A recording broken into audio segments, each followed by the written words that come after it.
जल घेर मीनकेतन महाविद्यालय गजपति जिला गोसाणी ब्लॉक गुरांडी ग्राम ठारे थिबा मीनकेतन महाविद्यालय जल घेर रही देखा मिलुछि जहा फल कि महाविद्यालय रे अध्ययनरत छात्र छात्री समेत अध्यापक अध्यापिका और कर्मचारी माने भीतर को प्रवेश करने को बहु असुविधार सम्मुखीन होउछंती।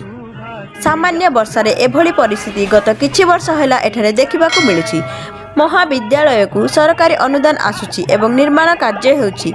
विडंबनार विषय हेउछि निर्माण कार्य पई उपयुक्त योजना प्रस्तुत हेउछि सेतेबेले केवल श्रेणीगृह निर्माण शौचालय निर्माण इत्यादि संपर्के सुचिंतित परिकल्पना करा जाउछि किंतु जल निष्कासन निमंते ड्रेनेज व्यवस्था पई कौनसी आलोचना हेउनथिबा कारणरू एभली परिस्थिति उपजुछि बोली साधारण आलोचना हेउछि।